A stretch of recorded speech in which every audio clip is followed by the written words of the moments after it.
जो आ जाएंगे उसको कंटिन्यू करेंगे, कोई बात नहीं।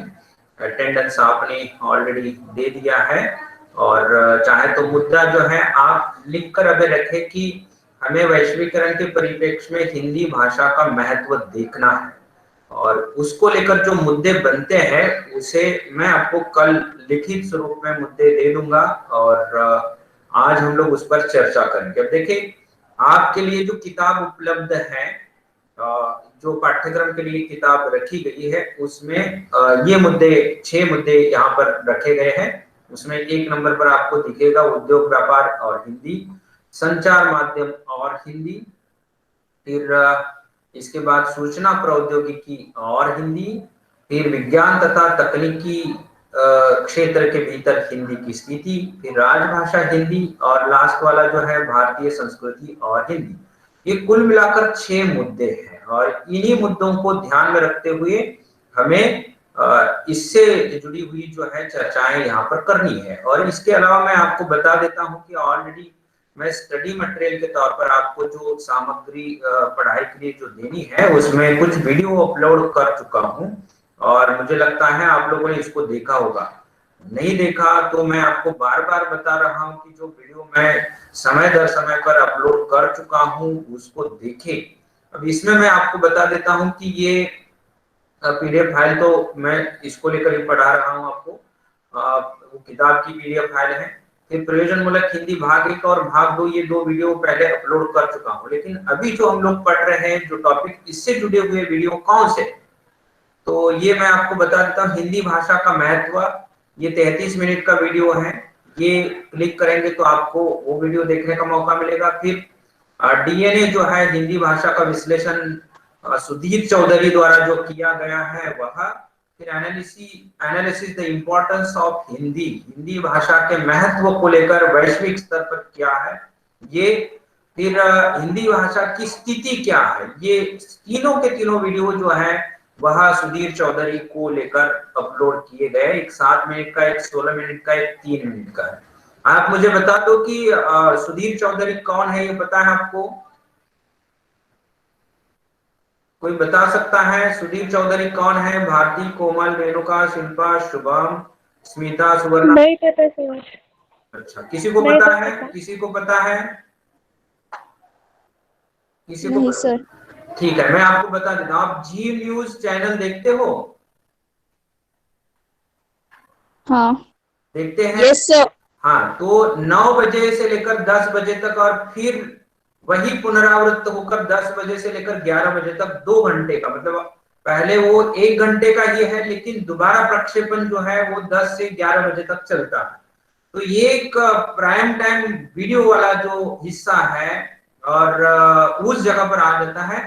तो सुधीर चौधरी जी न्यूज के एडिटर है, संपादक है, और ये डीएनए हर सप्ताह जो 1 घंटे का हर रोज जो चलता है वो हिस्सा यहाँ पर चलाते हैं, मैं आपको बता देता हूँ।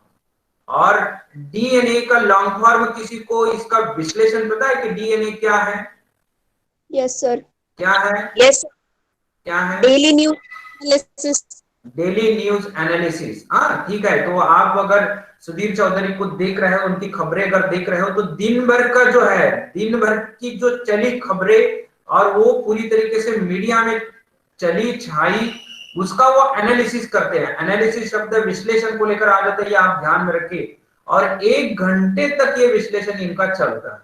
और ये जो एनालिसिस जो है हिंदी भाषा का विश्लेषण, या analysis the importance of Hindi, या फिर DNA analysis of status of Hindi, ये वीडियो जो है जिस जगह पर 14 सितंबर ये हिंदी दिवस या उसके आसपास या हिंदी से जुड़ी हुई कुछ खबरें और कुछ अहम बातें वैश्विक स्तर पर और राष्ट्रीय स्तर पर जब चर्चा में आ गई थी, उस जगह पर इस पर विश्लेषण किया गया था। तो मैं आपके जानकारी के लिए वीडियो अपलोड कर चुका हूं, तो आप इसको देखें, ताकि जो किताब के भीतर आप एक परिपाटी के तहत एक थोड़ा सा अरुचिकार हिस्सा पढ़ते हो, तो उससे कुछ अतिरिक्त चीजें, और वैश्विक स्तर पर हिंदी एक हमारी भारतीय भाषा के नाते, एक हमारी राजभाषा के नाते, एक राष्ट्रभाषा के नाते क्या अहमियत रखती है, उसकी मजबूत शक्तियां, मजबूत स्थान कौन से हैं, हिंदी की कमजोरियां क्या है, इसको लेकर भी जानकारी आपको मिल सकती है। तो मैं संकेत दे रहा हूं, आप इसको देखें। सुधीर चौधरी ने जो विश्लेषण किया है वो किया ही है, लेकिन हम लोग किताब के आधार पर परीक्षा की दृष्टि से जो सवाल पूछा जाएगा उसको किस तरीके से लिखना है, उस पर किस तरीके से विश्लेषण करना है, और किताब के भीतर परिपाटी के हिसाब से जो विश्लेषण किया गया है उससे हटकर आप क्या सोचते हैं, मैं क्या सोचता हूं। और किताब एक बार लिखी छोड़ दी, आज कुछ स्थितियां बदलती, कुछ स्थितियां बदलेगी, परसों कुछ बदलेगी, भविष्य में कुछ बदलेगी।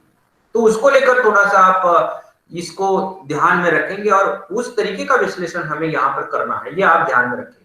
और मैंने जो मुद्दे किताब के भीतर बताए उसको लेकर ही हमारा विश्लेषण और विवेचन होगा। अब मैं एक एक मुद्दे को लेकर सवाल आपको पूछूंगा, आपको केवल स्थिति अच्छी है या बुरी है ये बताना है, ताकि हमें तुरंत पता चलेगा। इसमें कोई रॉकेट साइंस नहीं है कि हिंदी को वैश्विक स्तर पर स्थिति कितनी अच्छी है और कितनी बुरी है ये पहचान में नहीं आए। ये एक सहज सीधी सरल विश्लेषणात्मक बात होगी, और हमें एक पक्षीय विश्लेषण नहीं करना है। हमारी भाषा हिंदी है, इसलिए हिंदी का पक्ष लेकर हमें नहीं बोलना है। एक तटस्थ विश्लेषक और विवेचक के नाते हमें यहाँ पर एक एक वाक्य के भीतर विश्लेषण किया जा सकता है।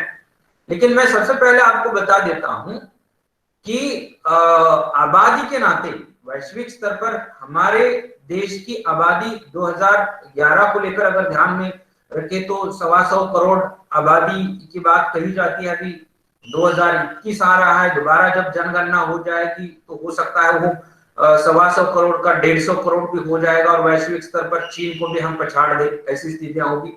ये हमारे लिए कोई शान शौकत वाली बात तो है नहीं, लेकिन हम हमेशा इस पर गर्व करते हैं कि हमारे देश के पास सबसे ज्यादा इंसानी ताकत है, मैन पावर है। परंतु हमें इस इंसानी ताकत को लेकर ये भी सोचना चाहिए कि भाई कौशल आधारित इंसानी ताकत कितनी है, मैन पावर कितनी है, कितने लोग शिक्षित है, कितने पढ़े लिखे हैं। परंतु पढ़े लिखे है, शिक्षित है, सुशिक्षित है, यहाँ तक ठीक है, लेकिन स्किलफुल वाले, कौशल वाले कितने लोग हैं, कितने राष्ट्रीय स्तर पर देश को योगदान दे सकते हैं अपनी भाषा के तहत या अपनी भाषा के अलावा। तो उस आधार पर एक बात कही जाती है कि वैश्विक स्तर पर हिंदी भाषा बोलने वाले लोगों की संख्या सबसे ज्यादा है। क्यों? क्योंकि 125 करोड़ या 150 करोड़ का है कि हमारे देश की आबादी है, ये लोग हिंदी को जानते पहचानते, थोड़े से कम ज्यादा अधिक या निपुण तरीके से बोलते हैं। फिर भारत से होकर कई लोग बाहर गए हुए हैं, तो वो भी इसमें जुड़े, तो उसको आधार बनाकर दुनिया भर के इतने देश, संख्या बताई जाती है कि इतने 75 देश, 80 देश, 100 देश हिंदी भाषा में बोलते हैं। लेकिन ये वास्तव नहीं है। हम लोग यूं ही हमारे दिमाग में हवा भर के उड़ने की कोशिश करेंगे ना, तो ये यहाँ पर झटका लगेगा। तो बेहतर ये है कि हम अपनी वास्तविकताओं को, अपनी सीमाओं को भी जाने। तो ये भी जरूरी होता है। किसी देश की आबादी बड़ी होने से और उस देश की जनता उसी भाषा के भीतर ज्यादा बोलने से चलता नहीं, उसके आधार पर भाषाई ताकत को आका नहीं जाता, ये भी एक वास्तव है। जापान जैसा छोटा देश, आबादी छोटी, जापानी भाषा बोलने वाले लोगों की संख्या कम, लेकिन वैश्विक तौर पर यह भाषा अपनी ताकत को रखती है। ये भी ध्यान में रखें। हिंदी भी ताकत रखती है कब? जिस जगह पर हम लोग अपनी भाषा का सम्मान करेंगे। हमारे देश का प्रधानमंत्री, हमारे देश के भीतर का कोई प्रशासकीय अधिकारी, कोई राजनेता वैश्विक स्तर पर जाकर हिंदी भाषा में अपनी प्रस्तुति करेगा, तभी जाकर हमारे देश का सम्मान बढ़ेगा। यहाँ से हम लोग निकले और अंग्रेजों की संतानों की तरह अंग्रेजी में बात करने लगे, भाषणबाजी करने लगे, तो हम ही अपनी भाषा को लात मार रहे हैं। तो दुनिया वाले तो यूं लात मारे, ये आप ध्यान में रखेंगे। तो बेहतर ये है कि वैश्विक स्तर पर, अब देखिए तकनीक इतनी आगे बढ़ चुकी है, आप हिंदी में बात करें, तकनीकी तौर पर ऑडियो ट्रांसलेशन जो है दुनिया भर के नेताओं को मिल जाता है, वो उसको समझते हैं। तो इसमें कोई विशेष बात नहीं है। तो बेहतर है कि हम लोग अपनी भाषा का सम्मान करें। तकनीक इतनी आगे बढ़ चुकी है, तो उस नाते ये ध्यान में रखा जाना चाहिए। दूसरी एक पहल मैं आपको बता देता हूं कि देवनागरी लिपि न केवल हिंदी भाषा इस्तेमाल करती है, भारत की कई भाषाएं जो है देवनागरी लिपि का, मराठी भी करती है, इस्तेमाल करती है, इसके अलावा दूसरी भाषा भी करती है। लेकिन देवनागरी के भीतर कंप्यूटर से जुड़ी हुई स्क्रिप्ट जो है वह एक नहीं कई है। जैसे अंग्रेजी को लेकर आप ध्यान में रखें कि जो कीबोर्ड है वही चलेगा, लेकिन देवनागरी के भीतर ये नहीं है। विभिन्न प्रकार के एप्लीकेशंस और प्रोग्राम्स, जिसमें आप कहें ISM, APS, या फिर आप कहें श्रीलिपि, या फिर आप कहें कि कृतिदेव के भीतर का यूनिकोड, कई तरीके के चलते हैं। तो ये जो एप्लीकेशन चले और इस्तेमाल किए गए, वो भाषाई तौर पर देवनागरी लिपि को, चाहे हिंदी हो या चाहे मराठी हो, इस तरीके से देवनागरी लिपि का इस्तेमाल करने वाले भाषाएं जो है ये कमजोर कर चुके, कई सालों तक करते रहे। लेकिन शुक्र इस बात का कि दैनिक भास्कर या इस तरीके से आप कहें कि खोज और अनुसंधान करने वाली संस्थाओं और विभिन्न प्रकार के मीडिया के क्षेत्र के भीतर काम करने वाले लोग और फिर साइंटिस्ट, ये मिलकर इन्होंने जो है यूनिकोड को लेकर काम किया और अंग्रेजी स्क्रिप्ट के साथ देवनागरी लिपि को जोड़ा। जो आप इंटरनेट पर देखते हो, जैसे समझ लो आप मोबाइल पर व्हाट्सएप के माध्यम से अगर मैसेज हिंदी में या फिर देवनागरी लिपि में भेज रहे हो तो भेजा जा सकता है, आप भेजते हो। देवनागरी लिपि की मैं बात कर रहा हूं, तो ये स्क्रिप्ट जो है वह यूनिकोड की है, इसको आप ध्यान में रखें। और इंटरनेट पर जो भी सामग्री आपको देवनागरी लिपि के भीतर मिल जाती है वो सारी की सारी यूनिकोड के भीतर है। तो ये यूनिकोड वाली बात हिंदी और देवनागरी लिपि का इस्तेमाल करने वाली भाषाओं के लिए खजाना है, और प्रत्येक व्यक्ति इसमें अगर काम करेगा और अपनी भाषा, अपने ज्ञान, अपने विज्ञान को लेकर इस पर अगर काम कर रहा है, तो हिंदी भाषा के भीतर इंजीनियरिंग भी उपलब्ध होगा, मेडिकल भी उपलब्ध होगा, साइंस भी उपलब्ध होगा, वाणिज्य भी उपलब्ध होगा, और आर्ट्स के विभिन्न विषय जो है ये सारे के सारे उपलब्ध हो जाए। मतलब टेक्नोलॉजी, आर्ट्स, कला आप इसको कहें, सामाजिक शास्त्र, सोशल साइंस, वाणिज्य विभाग, फिर अभियांत्रिकी विभाग, पूरा का पूरा अगर इसमें आ गया तो ये एक बहुत बड़ी पहल वैश्विक स्तर पर भविष्य में जाकर हिंदी को पहचान बनाने के नाते सक्षम होगी। और इसमें बहुत काम हो रहा है, भविष्य में कई बदलाव जो है आप इसमें देख भी सकते हो। मैं आपको एक उदाहरण के तौर पर बता देता हूं कि NCERT ने जो काम हिंदी भाषा के भीतर किया हुआ है, या रेल विभाग ने हिंदी भाषा के भीतर जो काम किया हुआ है, या आप कहें कि फिल्मी दुनिया ने हिंदी भाषा के भीतर जो काम किया हुआ है, वह बहुत अच्छा और हिंदी को सम्मान देने लायक है। एक बात आप ध्यान में रखें कि हिंदी सीमित दायरे में समेटने वाली भाषा नहीं है, वो दुनिया भर के शब्द अपने भीतर समाविष्ट कर रही है, भारतीय भाषाओं के शब्दों को भी समाविष्ट कर रही है, नतीजन वह विकसित और विस्तृत हो रही है। तो एक ही भाषा जो है भारत की सक्षम है, और इसके साथ बने रहना हमारी राष्ट्र भक्ति को बयां करता है। हम लोग महाराष्ट्र के हैं, मराठी भाषा के प्रति सम्मान रखे, भक्ति रखे, कोई उसमें दो राय नहीं है। लेकिन जब देश का विचार कर रहे हैं ना, तो उस जगह पर हमें जितना सम्मान मराठी के प्रति है उतना हिंदी के प्रति या उससे भी बढ़कर होना चाहिए।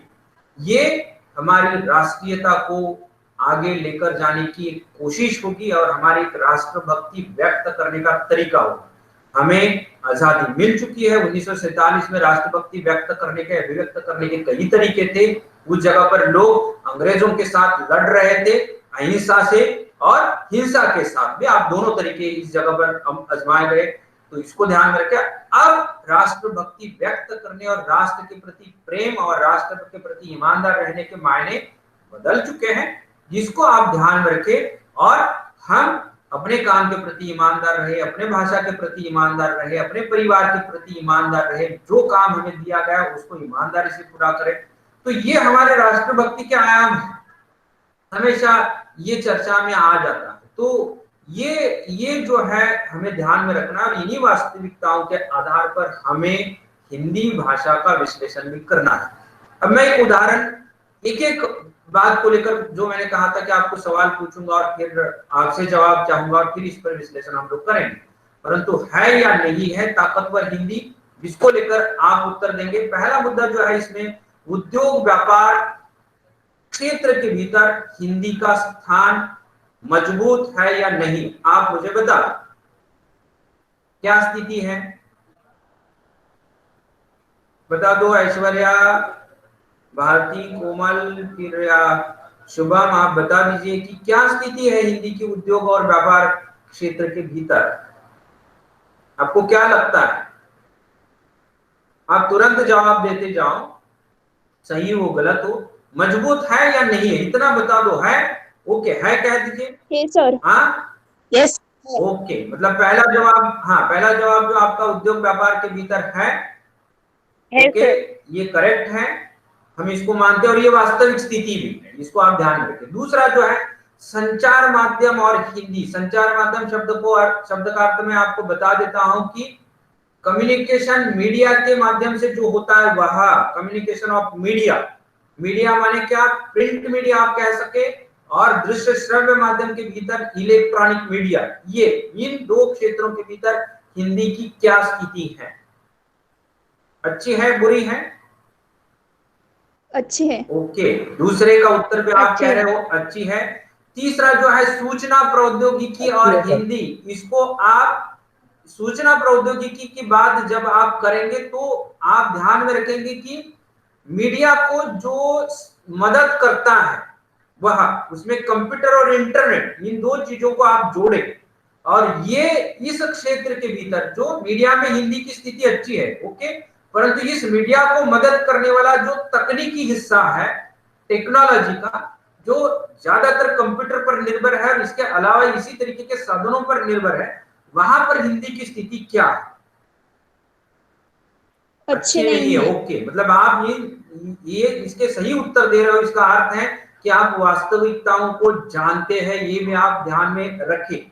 फिर चौथे नंबर पर, विज्ञान तथा तकनीकी क्षेत्र के भीतर हिंदी की स्थिति। विज्ञान माने आपका पूरा का पूरा साइंस डिपार्टमेंट, विज्ञान शाखा से जुड़ी हुई बातें, आप कहे मेडिकल से जुड़ा हुआ स्वास्थ्य का जो पूरा का पूरा क्षेत्र, और उसमें जो शोध होता है, उसमें जो नई नई खोजें होती है वहां, या फिर अभियांत्रिकी का जो क्षेत्र है, इंजीनियरिंग का, वहां पर आप क्या हिंदी की स्थिति कैसी है समझते हो? क्या है स्थिति यहाँ पर, अच्छी है बुरी है? बुरी है सर। ठीक है। पांचवें नंबर पर आ जाता है, हमारे देश की राजभाषा के नाते देश, हिंदी की स्थिति क्या है? राजभाषा, राष्ट्रभाषा नहीं है, ये आप ध्यान में रखें। राजभाषा का अर्थ हमारी देश की ऑफिशियल लैंग्वेज, जो प्रशासकीय काम के तहत इस्तेमाल होती है, वहां किस तरीके की स्थितियां हैं?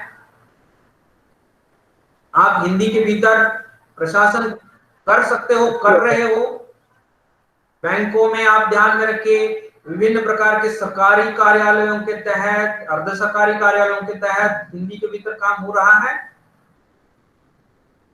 हाँ, हो रहा है, या आप कह सकते हैं कि आधा अधूरा है, ऐसी स्थिति है? आधा अधूरा। ठीक है, मतलब ये आप ध्यान में रखिए, मैं आपको थोड़ा सा संकेत दे रहा हूं, इस जगह पर जिस तरीके से काम होना चाहिए वो नहीं हुआ। क्यों नहीं हुआ, इस पर हम लोग बाद में विश्लेषण करेंगे एक मुद्दे को पकड़कर। फिर जो छठवां मुद्दा आ जाता है वो है भारतीय संस्कृति और हिंदी। भारतीय संस्कृति माने हमारी देश की संस्कृति, इसको लेकर अगर इसको किसी को समझना है, या फिर हम लोग जिस तरीके से सोचते हैं, हमारे दिलो दिमाग के भीतर जिस तरीके की बातें आ जाती हैं, या हम लोग जो कपड़े पहनते हैं, हम लोग जो खान पान करते हैं, उसको लेकर बात, और उससे जुड़े हुए शब्द, उससे जुड़ा हुआ हमारा वर्तन, इसमें जो आ जाता है वह, ये यहाँ हिंदी की स्थिति क्या है, कैसी है? बहुत अच्छी है। ओके, बहुत अच्छी है। तो कुल मिलाकर मैं आपको बता दूं कि 6 मुद्दे का एक वाक्य के भीतर जो उत्तर आपको देना है, तो उन जगहों पर आप एक ठीक तरीके से सोच रहे हैं, हाँ, विश्लेषण करते वक्त, विवेचन करते वक्त आप हो सकता है कि मैं जो उदाहरण दे दूं वो आप नहीं दे पाएंगे, लेकिन अब मैं उदाहरण दे दूंगा तो उस तरीके से आप सोचना शुरू कर दें और फिर उस तरीके से आपका विश्लेषण भी होगा, विवेचन भी होगा और एक तटस्थ विश्लेषण जो है हिंदी भाषा का वैश्विक स्तर पर आपका होगा। पहला मुद्दा हमारा जो है उद्योग व्यापार और हिंदी को लेकर, और वैश्विक स्तर पर हम लोग इसको लेकर सोच रहे हैं। वैश्वीकरण के परिप्रेक्ष्य शब्द का अर्थ पहले आप समझ लीजिए कि वैश्विक स्तर पर हिंदी भाषा की स्थिति का आकलन करना है। वैश्व के स्थितियों को देखते हुए, परिप्रेक्ष्य शब्द का अर्थ है कि वैश्विक स्तर को देखते हुए हम हिंदी को विवेचित कर रहे हैं। वैश्वीकरण का अंग्रेजी शब्द जो है वो ग्लोबलाइजेशन, आप ये शब्द आप ध्यान में रखिए। आपको अगर समझ लीजिए गूगल फॉर्म या इस तरीके से परीक्षा अगर ऑब्जेक्टिव के तौर पर ऑनलाइन अगर हो गई तो उसमें ये शब्द हो सकता है आपको पूछा जाएगा कि वैश्वीकरण शब्द के लिए अंग्रेजी में पर्याय कौन सा है या ग्लोबलाइजेशन के लिए हिंदी पर्याय कौन सा है, ये भी विकल्प क्या है, ये भी आपको पूछा जा सकता है। देखिए पहला जो मुद्दा है उद्योग व्यापार और हिंदी, इसमें जो है हिंदी की स्थिति बहुत अच्छी है, मजबूत है। आप कह रहे हो ये 100% सही है। इसमें जो आंकड़ों का विश्लेषण किया है 100 करोड़ में से लगभग 70 करोड़ लोग इस भाषा को समझते हैं, ये कहा गया, परंतु ये अब 100 का 125 हो गया, 125 का 150 हो रहा है। तो मुझे बताना ये है कि एक बात आप ध्यान में रखें कि हम लोग उद्योग व्यापार केवल भारत के भीतर नहीं करते, या भारत एक स्वतंत्र देश है, लेकिन व्यापारिक दृष्टिकोणों से ये अपने आप निर्भर नहीं है, ये वैश्विक स्तर पर व्यापार करता है, अपने यहां से कई चीजें बाहर भेजता है, बाहर से कई वस्तुओं और चीजों को लेकर देश के भीतर लेकर आ जाता है। कोई वैश्विक स्तर पर बाहरी कंपनी हमारे देश के भीतर प्रवेश करे और उस कंपनी ने कह दिया कि भाई मैं इंग्लैंड का हूं, मैं अमेरिका का हूं और मैं इस देश का हूं और इस देश से होकर भारत में आ चुका हूं, तो मैं इंग्लिश में ही, अंग्रेजी में ही केवल व्यापार करूंगा, तो इसका व्यापार डूबेगा या फैलेगा? क्या आपको क्या लगता है, उसका व्यापार इस तरीके से अगर चलाना शुरू कर दिया तो ये डूबेगा या फैलेगा? आप उत्तर दे दे तुरंत। आपको क्या लगता है उसका व्यापार विकसित होगा, डूबेगा या फैलेगा? कोमल, भारती, आप बता दो, मेरी आवाज आ रही है आपको? शुभम, मेरी आवाज आपके पास आ रही है? डूबेगा, भारती कह रही है डूबेगा, ओके ठीक है। तो आप ध्यान में रखिए कि ये व्यापार डूबेगा ही। तो वैश्विक स्तर की कंपनियां हमारे देश के भीतर अगर प्रवेश कर रही है तो उन कंपनियों की जिम्मेदारी होती है कि हमारे देश की भाषा हिंदी या हमारे देश में चल रही प्रादेशिक भाषाओं के भीतर ये कंपनियां उतरे और फिर उस तरीके से व्यापार उद्योग करना वो शुरू करे और देशी भाषाओं के भीतर अपने उत्पाद को, अपने प्रोडक्ट को ग्राहकों तक लेकर जाए, तभी संभव होता है। देखिए विश्लेषण यहाँ किया है, हम इसको पढ़ेंगे भी, समझेंगे भी। मुझे ये बताना है कि समझ लीजिए कोका कोला जैसी कंपनी, एक वैश्विक, या पेप्सी जैसी कंपनी वैश्विक स्तर पर काम कर रही है, भारत के भीतर प्रवेश कर रही है। हालांकि हमारे लिए जरूरी पानी है, हमारे लिए दूध है, लेकिन दूध और पानी से महंगा कोका कोला मिलता है और हमें इन लोगों ने उस तरीके की आदत लगाई, जिनको लगी वो धड़ल्ले से इसको पी रहे हैं। और उन कंपनियों के लिए आप एक ग्राहक हैं पैसे कमाने का, इसको भी आप ध्यान में रखें। और ये कंपनी वैश्विक स्तर की भारत में जब उतरी तो ये अपने उत्पाद को, अपने प्रोडक्ट को देशी भाषा के भीतर लेकर आ गई। उसके विज्ञापन को लेकर आप देखेंगे आमिर खान ये विज्ञापन कर रहे थे तो उस विज्ञापन के भीतर ये वाक्य था कि ठंडा मतलब कोका कोला, मतलब कोका कोला के लिए पर्याय जो उन्होंने दिया ठंडा, और ठंडा के लिए पर्याय दिया इन्होंने कोका कोला। हालांकि ठंडा का समानार्थी अर्थ कोका कोला नहीं है, लेकिन ये हम पर थोपा गया वैश्विक बाजार के भीतर और हम इसको उसी तरीके से समझ रहे हैं। तो ये उद्योग व्यापार करने वाले लोगों का फंडा है, आप मानकर चले, और ये इस तरीके से हमारे सामने प्रस्तुत करते हैं। और ये वैश्विक स्तर की एक व्यापारिक कंपनी हमारे देश के भीतर प्रवेश कर चुकी है। हालांकि जिस तरीके से वैश्विक स्तर पर व्यापार फैला हुआ है, उस जगह पर जो गांधी जी ने बात स्वदेशी की कही, हम स्वदेशी के साथ बने रहे, जुड़े रहे, बात अलग है। लेकिन व्यापार और उद्योग के नाते जो विभिन्न प्रकार के अनुबंध, करार, एग्रीमेंट जो हो चुके हैं, उस जगह पर आप किसी विदेशी कंपनी को जो है आप बैन नहीं कर सकते, इस पर रोक नहीं लगा सकते हो।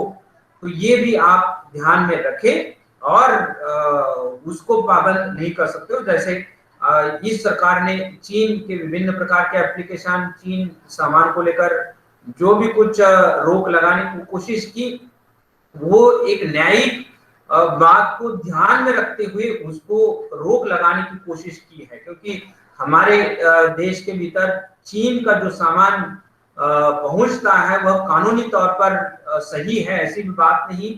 सारे कानूनी नियमों का पालन करते हुए प्रवेश करता है, ऐसे भी नहीं है।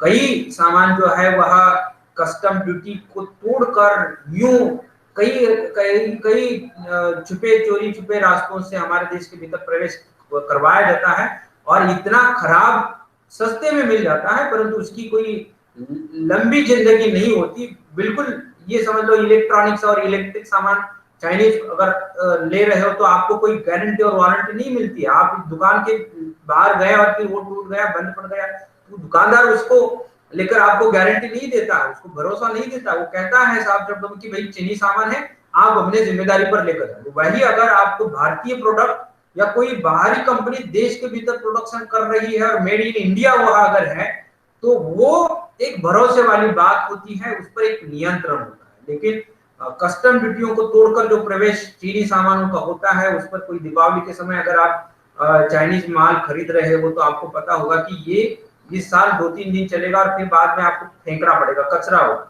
और ये हमारी अर्थव्यवस्था को कमजोर भी कर रहा है। तो ये चीजें आप ध्यान में रखें। लेकिन कोई चीनी प्रोडक्ट बिल्कुल असली है, बिल्कुल ताकतवर है, बिल्कुल भरोसेमंद है, तो उसको अगर हमारे देश के भीतर लेकर आना है तो वह विज्ञापन के माध्यम से अगर लेकर आ भी रहा है तो वह हिंदी के भीतर, चीनी भाषा के भीतर लेकर नहीं आएगा, उसको हिंदी के भीतर लेकर आना पड़ेगा। तो ये चीजें जो है आप समझने की कोशिश करो। और उद्योग व्यापार के नाते जो वैश्विक स्तर का व्यापारी क्षेत्र है, उद्योग का जो क्षेत्र है, हमारे देश को जो देख रहा है ना, एक बहुत बड़ा व्यापार के नाते देख रहा है, क्योंकि 150 करोड़ लोग यहाँ पर उपस्थित है, रह रहे हैं और उस तरीके से ये उत्पाद मार्केट के भीतर लेकर आ जाएंगे तो एक झटके में 150 करोड़ रुपए का बाजार ये इनके लिए खुल जाएगा। समझ लो, कोका कोला पीने वालों की संख्या अगर मानकर चले 50 करोड़ है उदाहरण के तौर पर, तो 50 करोड़ ग्राहक जो है यहाँ पर इनके लिए यूं उपलब्ध होते हैं। हाँ ठीक है, वो महीने में एक बार पिए, 10 दिन में एक बार पिए, कोई बात नहीं, परंतु 50 करोड़ का मार्केट तो मिल जा रहा है। बाकी 150 करोड़ लोग नहीं पीते, वो पेप्सी पी रहे होंगे या 7 अप पी रहे होंगे या फिर कोई दूसरा प्रोडक्ट पी रहे होंगे, कोई बात नहीं। लेकिन 50 करोड़ का आज उनके लिए उपलब्ध है, फिर 10 दिन बाद उपलब्ध है, फिर 15 दिन बाद उपलब्ध है। तो ये ध्यान में रखते हुए वैश्विक स्तर की कंपनियां हिंदी भाषा के साथ जुड़ी और फिर देश की दूसरी प्रादेशिक भाषाओं के साथ भी जुड़ी और फिर अपने उत्पादन को मार्केट के भीतर लेकर आ रही है। तो उस नाते उद्योग व्यापार क्षेत्र के भीतर हिंदी की अहमियत है, क्योंकि हमारे देश का उद्योग व्यापार और बाजार बहुत बड़ा है। उस नाते इसको आप ध्यान रखें। तो ये विश्लेषण होगा, ये विवेचन होगा। किताब के भीतर जो परिच्छेद दिया हुआ है वो थोड़ा सा साधारण है, स्तरीय नहीं है, तो आपको आपके दिमाग के तार खोलने पड़ेंगे और फिर उस तरीके से 1-2 परिच्छेद के तहत आपको इसको लेकर विश्लेषण करना है। दूसरा मुद्दा जो है संचार माध्यम और हिंदी।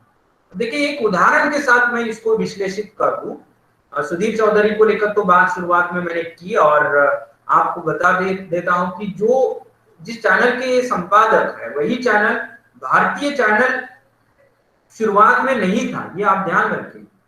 ये वैश्विक स्तर पर जी चलता था और जी का व्यवस्थापन जो है, मैनेजमेंट जो है, इन्होंने कहा कि हम लोग भारत में और दूसरी दुनिया के दूसरे देशों के भीतर भी जब प्रवेश करेंगे तो अंग्रेजी भाषा में ही प्रवेश करेंगे, ये इन्होंने सोचा था।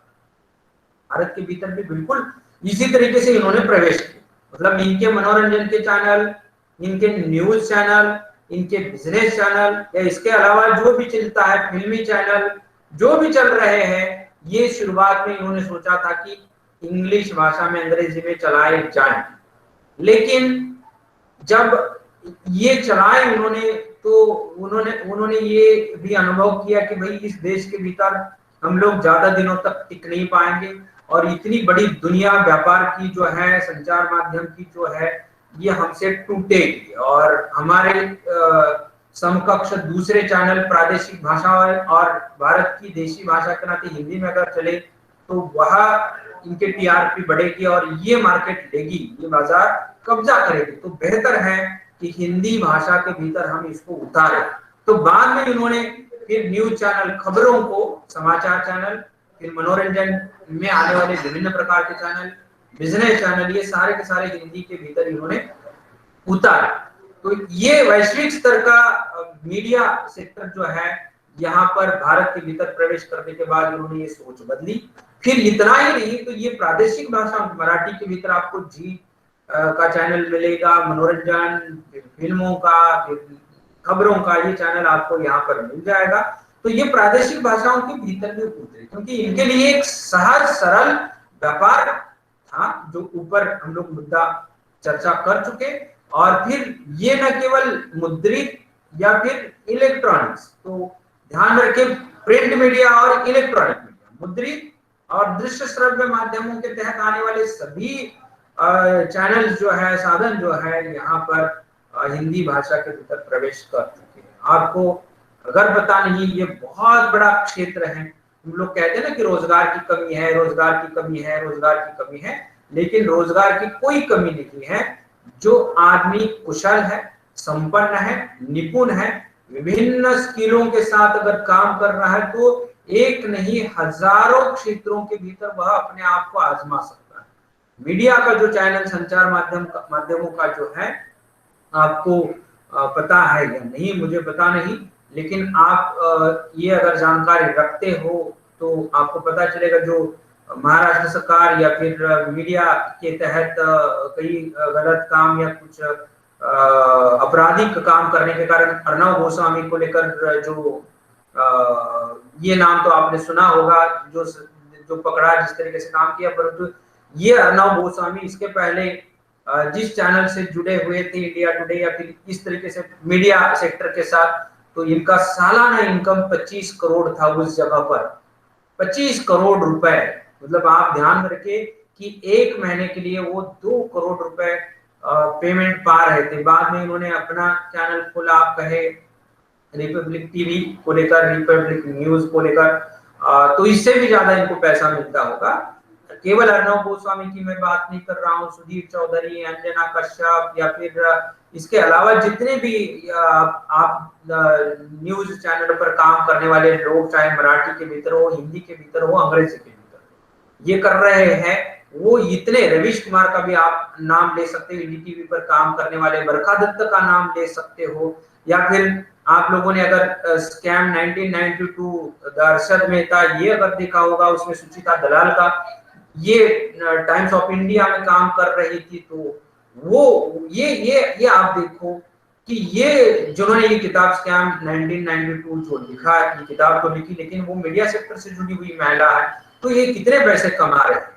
तो ये संचार माध्यम के भीतर हिंदी अंग्रेजी से कई गुना, भारत के भीतर मैं बोल रहा हूँ, बहुत ताकतवर, बाकी प्रादेशिक भाषाओं से भी बहुत ताकतवर तरीके से काम कर रही है। और यहाँ बिल्कुल भविष्य है, वर्तमान भी है और भविष्य भी है। और कल कितने चैनल और खुलेंगे और इनके साथ कितने दर्शक जुड़ेंगे और कितने लोगों के लिए एक रोजगार का क्षेत्र बनेगा, ये अमर्यादित है। और ये बहुत बड़ा सेक्टर जो है संचार माध्यम का हिंदी के लिए, इस संचार क्षेत्र के लिए हिंदी मदद कर रही है, और हिंदी के लिए वो मददगार भी साबित हो रहा है हिंदी को उठाने के लिए, हिंदी का राष्ट्रीय और अंतरराष्ट्रीय स्तर पर ओहदा बनाने के लिए। तो हालांकि ये यहाँ पर जो है मुद्दे में विश्लेषण नहीं होगा, लेकिन आपको इसको लेकर चर्चा करनी है। और मैंने सुदीप चौधरी के जो 3 क्लिप जो है जो जुड़े हुए हैं, चाहे 16 मिनट का हो, 7 मिनट का हो या 3 मिनट का, ये आप देखें। इसमें ये सारी चीजें जो है आपको विश्लेषित और विवेचित की हुई दिखेगी। तो आप अपने दिमाग से, आप अपनी सोच से अपने आंखों को खोलकर ये देख सकते हो। समाचार पत्र, रेडियो, टीवी, ये सेक्टर बहुत बड़ा है और यहाँ पर आपको उस तरीके से हिंदी काम कर रही है और बिल्कुल मजबूती के साथ काम कर रही है, ये भी पता चलेगा। ठीक है, अभी आप मानकर चले कि 1:30 बज चुके हैं और आपका लेक्चर का समय खत्म हो चुका है। और बचे हुए जो 3 मुद्दे हैं, सूचना प्रौद्योगिकी और हिंदी, फिर विज्ञान तथा तकनीकी क्षेत्र के भीतर हिंदी की स्थिति, राजभाषा हिंदी और भारतीय संस्कृति और हिंदी, 4 मुद्दे बचे हुए हैं। तो कल हम लोग इसको बिल्कुल विश्लेषण सटीक तरीके से करेंगे और इसको विवेचित भी करेंगे। और कुल मिलाकर हिंदी भूतकाल में क्या थी, वर्तमान में क्या थी और भविष्य किस तरीके से उसका होगा या बनेगा, उसको लेकर भी एक टिप्पण करके हम लोग इसको सारांश रूप में सबसे लास्ट में जो है विश्लेषण करें। तो मैं समझता हूं कि आप 2 मुद्दों को लेकर प्रस्तावना और 2 मुद्दे इसको लेकर ठीक से समझ चुके हो। ठीक है, तो फिर हम लोग कल दोबारा 12:45 को मिलेंगे।